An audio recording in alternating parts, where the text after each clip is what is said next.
Hey guys, Lord Naren White here, the Holy Ghost, the one true God, back with you with the next video in my Line of God's Daily Diary series.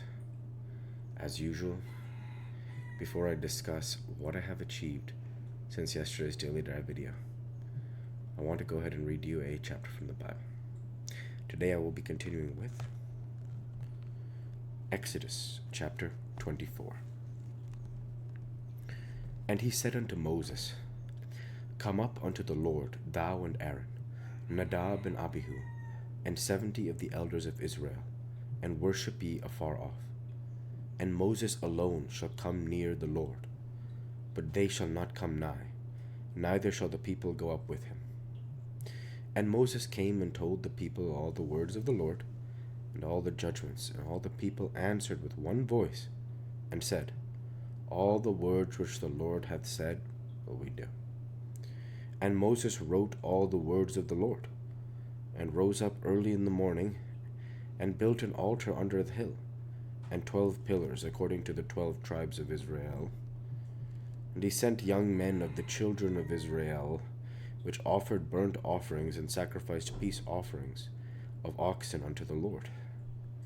And Moses took half of the blood, and put it in basins, and half of the blood he sprinkled on the altar. And he took the book of the covenant, and read in the audience of the people, and they said, All that the Lord hath said will we do, and be obedient. And Moses took the blood, and sprinkled it on the people, and said, Behold the blood of the covenant, which the Lord hath made with you concerning all these words. Then went up Moses and Aaron, Nadab and Abihu, and 70 of the elders of Israel. And they saw the God of Israel, and there was under his feet, as it were a paved work of a sapphire stone, and as it were the body of heaven in his clearness. And upon the noblest of the children of Israel he laid not his hand. And also they saw God, and did eat and drink. And the Lord said unto Moses, Come up to me into the mount, and be there, and I will give thee tablets of stone, and a law, and commandments which I have written, that thou mayest teach them. And Moses rose up, and his minister Joshua, and Moses went up into the mount of God. And he said unto the elders, Tarry ye here for us, until we come again unto you. And behold, Aaron and Hur are with you. If any man have any matters to do, let him come unto them. And Moses went up into the mount, and a cloud covered the mount, and the glory of the Lord abode upon Mount Sinai. And the cloud covered it 6 days. The 7th day he called unto Moses out of the midst of the cloud.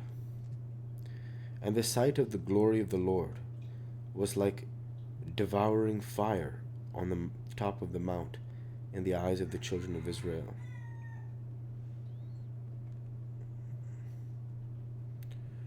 And Moses went into the midst of the cloud, and gat him up into the mount. And Moses was in the mount 40 days and 40 nights.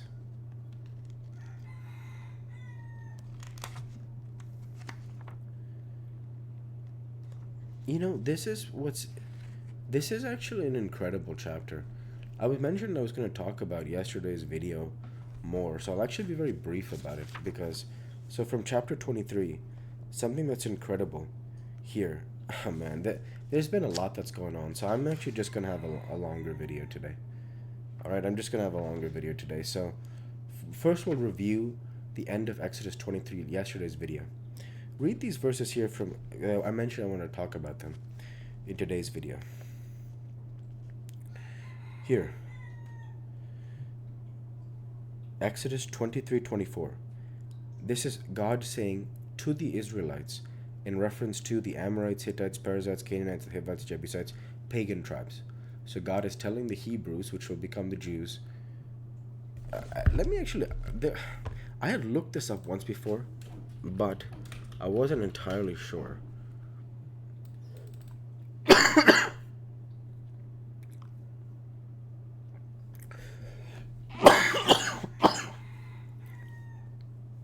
Okay, that's actually pretty much virtually one and the same. Hebrew basically refers to the descendants of Abraham and Jacob, basically, but it does unofficially become Jewish until, I suppose,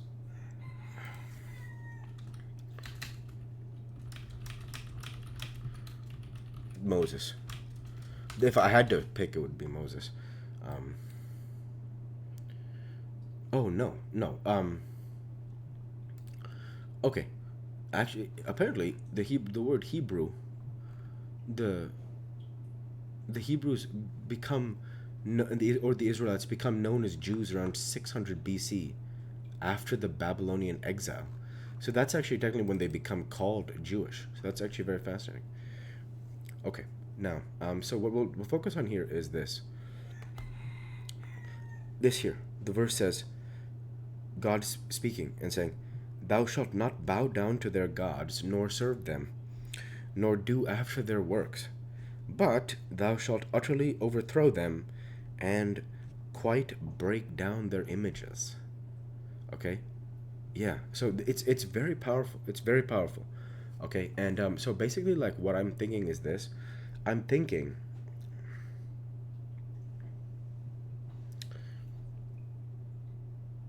how strong it is. Because if you think about where the Israelites are at this point, they're going to a foreign land, right?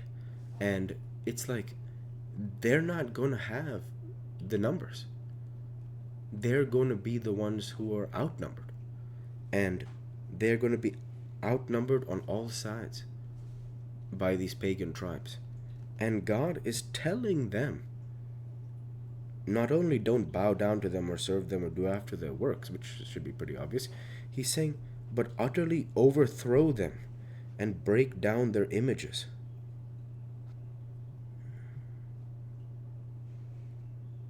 That's incredible. And this is what's so powerful. Later on, he says in Exodus 23:27 and on, he says, I will send my fear before thee, and will destroy all the people to whom thou shalt come. And I will make all thine enemies turn their backs unto thee. And I will send hornets before thee, which shall drive out the Hivite, the Canaanite, and the Hittite from before thee. I will not drive them out from before thee in 1 year, lest the land become desolate, and the beast of the field multiply against thee. By little and little I will drive them out from before thee, until thou be increased and inherit the land. Think about that. That's how much God cares about them. He's planning how he's going to give them the land of Canaan like this. Obviously, it sounds kind of like self-explanatory from the whole, God's like the chosen, he'll give them the land of Canaan, right?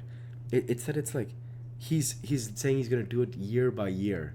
Otherwise, like the lions and the other animals that will become so massive, right? Yeah, exactly. They'll become a huge problem to deal with, because he's basically saying he'll let the Canaanites like steward the land until the kings return, basically, right? Yeah, exactly. He'll let them like take care of the land. Yeah.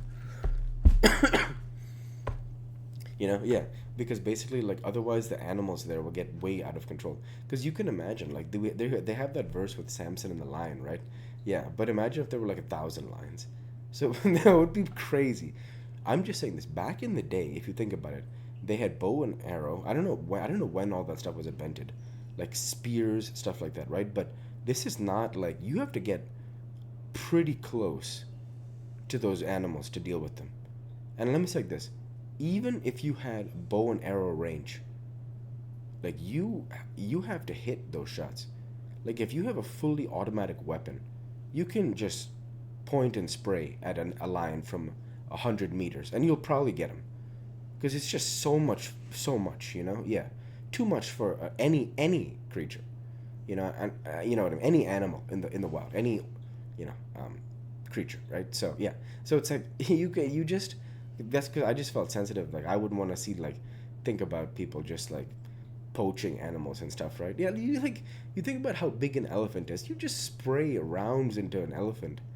Like you just want to reduce this beautiful creature. No, that's not what I'm saying. I'm just telling the truth, which is that, yeah, like one one arrow is not probably gonna beat an elephant down. Yeah, maybe you get like some perfect shot or something. I'm not saying it's impossible for you to get a critical strike. So that's not what I'm saying.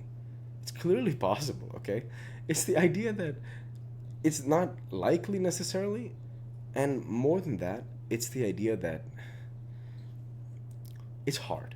Okay? So think about what God is doing. He's letting the he's saying the Canaanites deal with them. And then he'll slowly, yeah. So he said he won't drive them out slowly before thee in 1 year, lest the land become desolate and the beasts of the field multiply against thee. He's saying he's going to let it happen the way he has it in mind, because he's going to give them a better reward at the end of the day. Yeah. So he's going to say, let them deal with this, then you come in and take it from them. It's like, this is just incredible. Yeah, it's like, what a loving God. Yeah, exactly. It's like, let them do all of this, then you smash them and take it, and then that's it, yeah. But again, I'm not trying to say it like that. I'm not trying to talk anything cocky or anything. I'm just saying this is literally what he says. And of course he does say something. He says later in the 10th chapter, he says, Exodus 23, for I will deliver the inhabitants of the land into your hand, and thou shalt drive them out before thee. Thou shalt make no covenant with them, nor with their God. So there he says, he will drive them out of the land and deliver the land into the hand of the Israelites. How? And he says, thou shalt make no covenant with them, nor with their gods. They shall not dwell in thy land. So he says, you're not going to coexist with them. Think about what he's saying. He's saying, you're not going to coexist with them. Where have we heard this kind of language before? He says, they shall not dwell in thy land. Why? Lest they make thee sin against me. For if thou serve their gods, it will surely be a snare unto thee.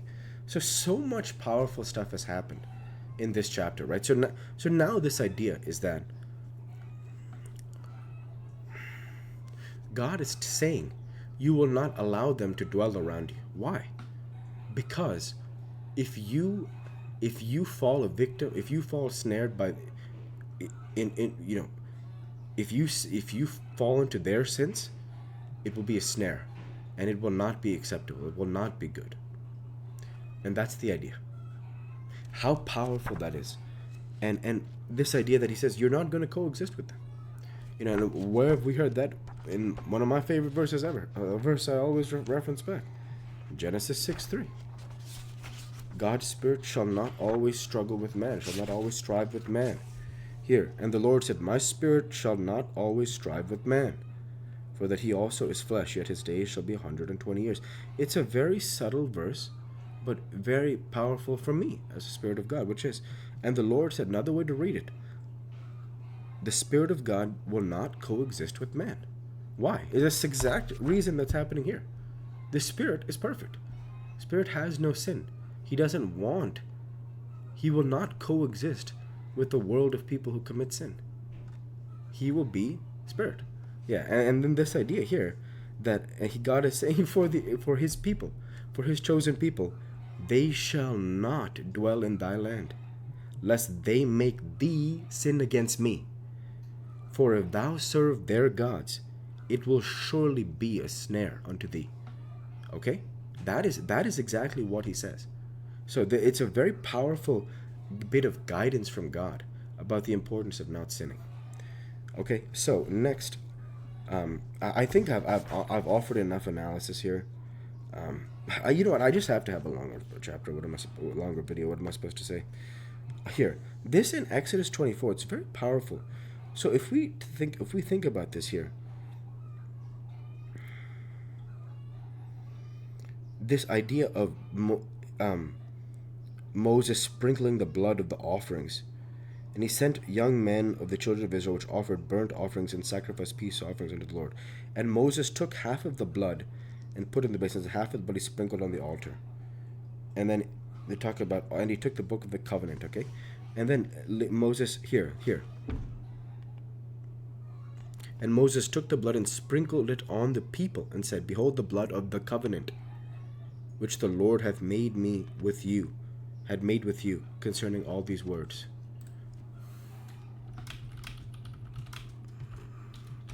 Okay? It's a very powerful verse.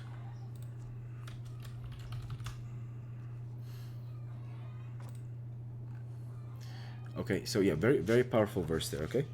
And yeah, and you know what you end up comparing this to? Because we see here now, God is going to call Moses up on Mount Sinai 40 days and 40 nights, right? So this is what I think.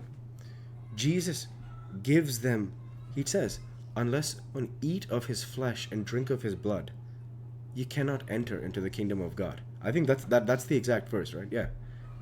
So this idea of Jesus is coming, saying that you no longer need these sacrifices of blood, like bulls and ass or whatever, right? You don't need these animal sacrifices anymore.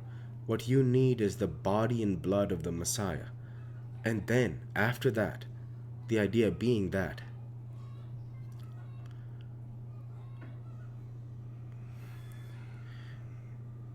the covenant here, this is a big moment in the Old Testament, right? And then Jesus bringing in that New Testament. And then last but not least, the 40 days and 40 nights that Moses is in Mount Sinai. Jesus, 40 days and 40 nights in the wilderness fasting. So you get these these comparisons that occur. And this is what I want to talk about in this video, which was why it was a longer video, because there's just so much to talk about. So with that, I'll go ahead and end the Bible reading there for today and transition over to what I have achieved since yesterday's Daily Dive video.